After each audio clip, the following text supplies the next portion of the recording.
그동안 그 건국대학교 호흡기 질환 역학조사를 질병관리본부와 민간 역학조사 자문단은 지난 10월 이후 여러 가지 진행된 분석을 바탕으로 질병의 특성, 전파 경로 그리고 추정 원인에 대해서 다음과 같이 말씀을 드리겠습니다. 환자 발생은 근본 호흡기 질환은 10월 19일 최초 환자가 발생한 이후 10월 26일 정점을 보였고 건물 폐쇄가 이루어진 이후 환자 발생은 급격히 감소해서 11월 2일까지 총 55명이 발생을 하였습니다. 그 이후 환자 발생은 없습니다. 이번에 발생한 이분의 특성들을 분석을 해보면 이분들은 모두 건국대학교 그 동생명과학대학의 실험실 근무자입니다. 동 건물의 전체 실험실 근무자가 저희가 254명으로 조사가 되어 있고 이 중에 55명이 발생을 한 걸로 봐서 발생률은 약 21.7%의 높은 발생률을 보였습니다. 참고로 남성이 69.5%이고 평균 연령은 27.2세입니다.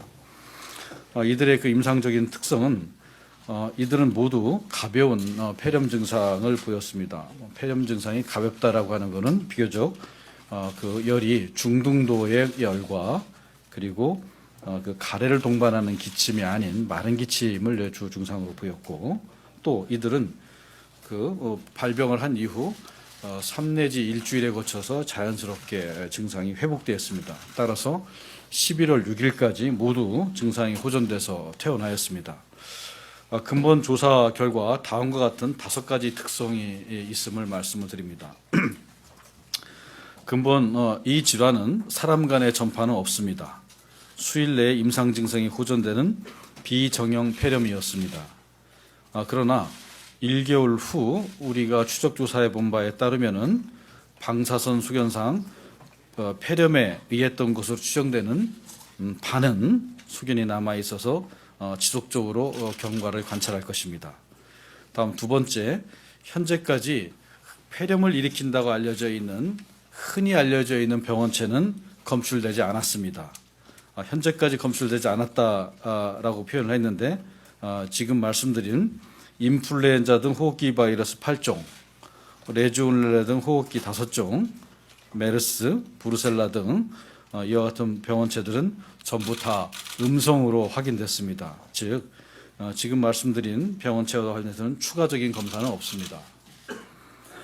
다만 환자 검체의 현미경 소견에서 익숙하지 않은 방선균으로 추정되는 미생물이 관찰되었으며 환경 검체에서 즉 여러 군데서 나왔습니다만 특히 그 실험실의 급기구에서 방선균을 확인을 하였습니다. 세 번째, 건국대학교 동물생명과학관에서는 사료에 대한 연구가 집중적으로 수행되고 있었으며 연구자, 즉 실험자들이 되겠습니다. 이들은 실험 과정 중에 미생물, 유기 분진, 화학물 등 다양한 오염원에 노출 가능하였습니다. 물론 실험실 안전 점검에서 안전관리 위반 사항을 발견할 수가 있었습니다. 사료 취급자가 사료를 취급하지 않는 사람들에 비해서 폐렴 발병률이 약 2.5배 높은 역학적 분석을 하였습니다. 그리고 동 건물에서 환자가 발생한 4, 5, 6, 7층 실험실은 환기 시스템을 통해서 오염원이 확산될 수 있었다라고 하는 이와 같은 5가지의 특성을 확인했습니다. 조금 더 자세히 말씀을 드리면 전파 경로는 본 질환은 사료를 많이 취급하는 실험 환경에서 유기 분진과 관련된 병원체 증식이 이루어지고 가동이 중단되었던 환기 시스템을 통해서 타 실험실 근무자들에게 확산되어서 집단 발병한 것으로 추정하였습니다. 참고로 아래에 그걸 보시면은 가스 확산 실험 결과 환기 시스템을 통해 층간 공기가 확산될 수 있음을 확인을 하였습니다. 부침의 참고 자료를 보시게 되면 조금 더 정확하게 기술되겠습니다. 다음 추정 원인입니다.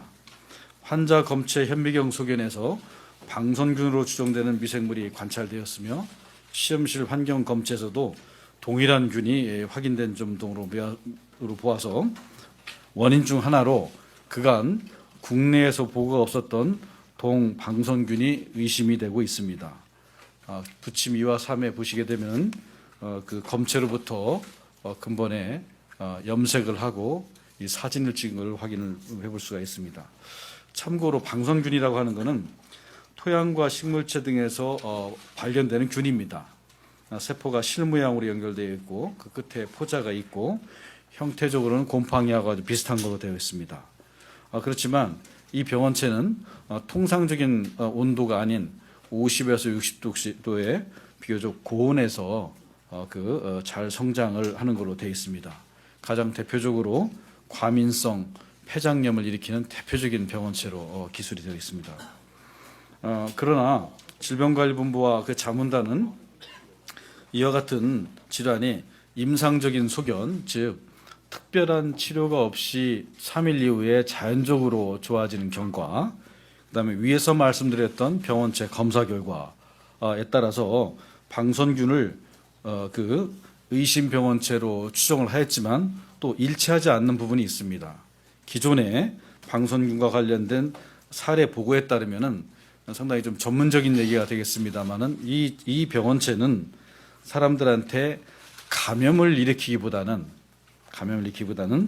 면역 반응에 의한 과민 반응을 주로 일으키는 걸로 되어 있는데 그 점에서 그 일치하지 않는 점이 있고, 두 번째로는 저희가 이 방선균을 분리를 해서 배양을 해서 성공을 했어야 되는데 이 균을 살아있는 균을 아직 배양하지 못했다라고 하는 점에서 확진이 아닌 추정으로 규정을 하였습니다.